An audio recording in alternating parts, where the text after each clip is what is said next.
ये याद कर लीजिए, आर्टिकल नंबर 14 याद कर लीजिए, आर्टिकल 20 याद कर लीजिए, आर्टिकल 21 याद कर लीजिए। आर्टिकल 14 में कहा इक्वलिटी बिफोर लॉ, सब बराबर। आर्टिकल 21 में कहा कि किसी को टोपी दाढ़ी देखकर नहीं मारा जाएगा। Protection of our life and personal liberty. आप आज इबादत के बारे में आर्टिकल नंबर 25 है, freedom of conscience and free profession practice propagation of the religion. अजान पढ़ना, नमाज अदा करना, अकीदा रखना, अल्लाह को एक मानना, मोहम्मद को आखिरी नबी मानना, यही आर्टिकल हमें इसकी आजादी देता।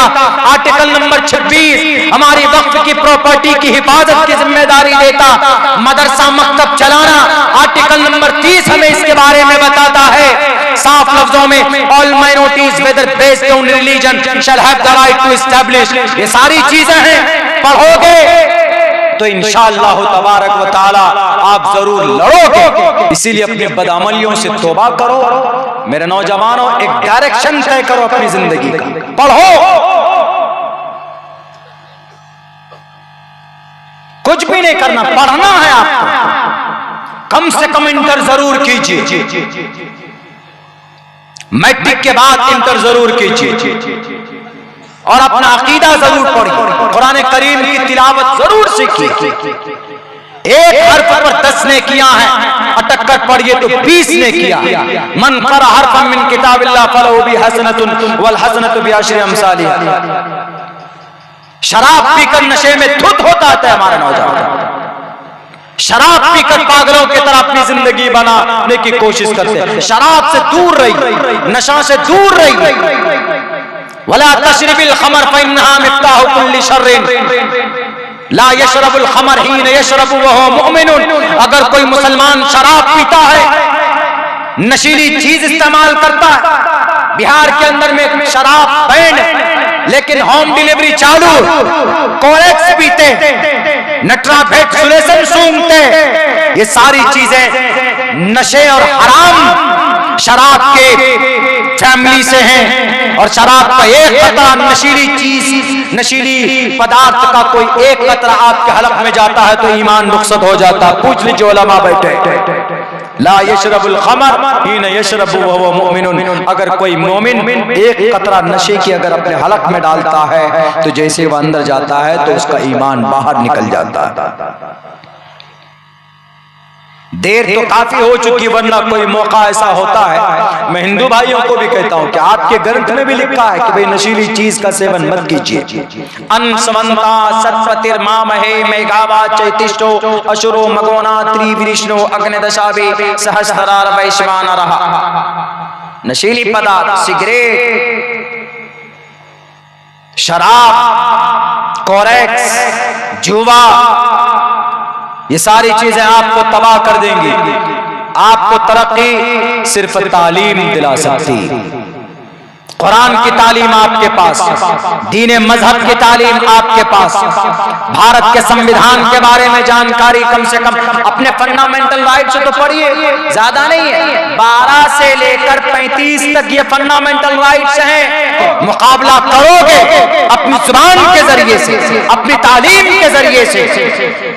इसीलिए ये तय कीजिए कि आपके घर में अगर आपका कोई छोटा भाई है तो आप उसको पढ़ाइए, आपके घर में आपका बेटा या आपकी बेटी है तो उसको तालीम दीजिए। पहले अकीदे की तालीम दीजिए, अकायदे इस्लाम बहुत ज्यादा नहीं है। 1 साल के लिए अगर आप उनको मस्जिद में, किसी मकतब में, किसी हाफिज साहब के पास, किसी मदरसे में अगर भेजेंगे तो इंशाअल्लाह तबारक व तआला वो बच्चा अकीदा सीख लेगा वहां पर। ज्यादा कुछ नहीं करना है, अगर सर जोड़ कर बैठ जाए तो एक अच्छा तालीमी इदारा गांव समाज के अंदर एक गांव वाला चला सकता बड़ी आसानी के साथ। मकतब भी, मदरसा भी, स्कूल भी चलाया जा सकता। इसीलिए अपने जहन को वसी कीजिए और अपने पॉकेट के तरफ मत देखिए कि नहीं पैसा बहुत कम है, मकतब है, मदरसा है तो चंदे से चलेगा नहीं, बल्कि आप चंदा जमा कीजिए। आप 200-300 रुपए फिक्स कर लीजिए कि मैं 30 दिन तक मजदूरी करूंगा, 1 दिन की मजदूरी मैं मकतब में पढ़ाने वाले हाफिज साहब को दूंगा,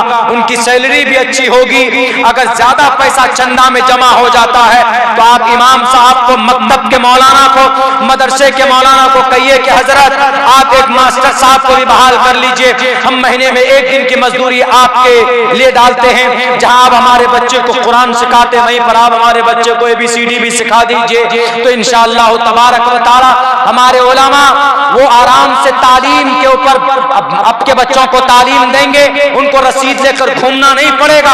पहले जमाने में नहीं होता था चंदे का सिलसिला।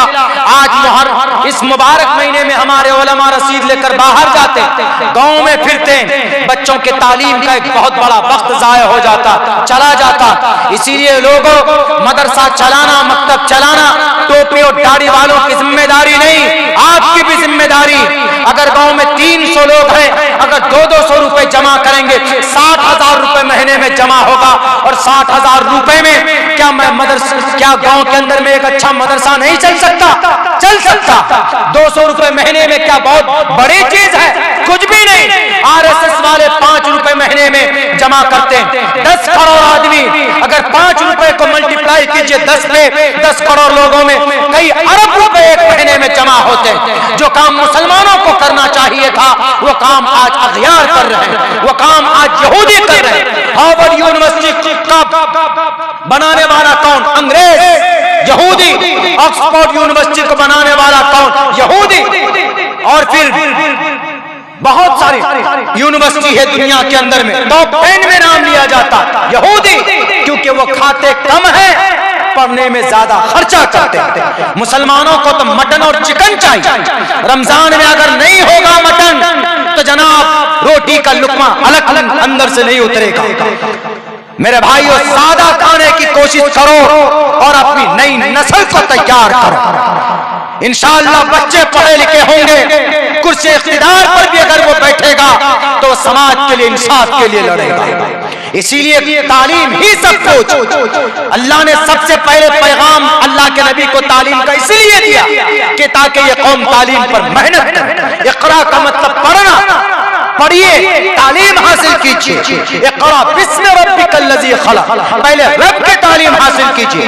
अल्लज़ी खलक़ खलक़ल इंसान मिन अलक़, उसके बाद साइंस पढ़िए, उसके बाद मैथ पढ़िए, दुनिया को पढ़िए, भारत का संविधान पढ़िए, भारत का इतिहास पढ़िए, जज़ीरतुल अरब की तारीख पढ़िए, मस्जिद अक़सा की तारीख पढ़िए, फलस्तीन के बारे में पढ़िए और गजा पट्टी की अहवाल व क़वाइद को पढ़िए। और लोगों के सामने में फिर अपनी जिंदगी का एक गोल सेट करके लोगों के सामने पेश करो। हमारा बच्चा नहीं पढ़ा लिखा होता, हमारा बच्चा अगर मैट्रिक इंटर करता है, पूछो बेटा क्या बनोगे? D.Ed और B.Ed D.Led करने के बाद में हम जॉब ढूंढ रहे हैं, मास्टर साहब बनेंगे। अंग्रेज के यहूदी बच्चों से पूछे कि तुम क्यों पढ़ रहे हो, क्या करोगे, तो क्या कहता? वो ये नहीं कहता कि मैं मास्टर बनूंगा, वो ये कहता है कि मैं मास्टर बनाने की फैक्ट्री बनाऊंगा। ये सोच होनी चाहिए हमारी, ऊंची सोच रखिए, इंशाअल्लाह तबारक व तआला फायदा है। अपने बच्चों को तालीम देंगे। बहुत बहुत शुक्रिया, आपने हमारी बात सुनी। लेकिन जब हम समझेंगे कि आपका ये जलसा कामयाब हुआ, जब आप तालीम के लिए काम करेंगे, मेहनत करेंगे, बच्चों को पढ़ाएंगे भी और पैसे भी खर्च करेंगे, इंशाअल्लाह तबारक व तआला अल्लाह ज़रूर आपकी मदद करेंगे। बहुत बहुत शुक्रिया, जज़ाकल्लाह। अस्सलामु अलैकुम व रहमतुल्लाहि व बरकातुहू।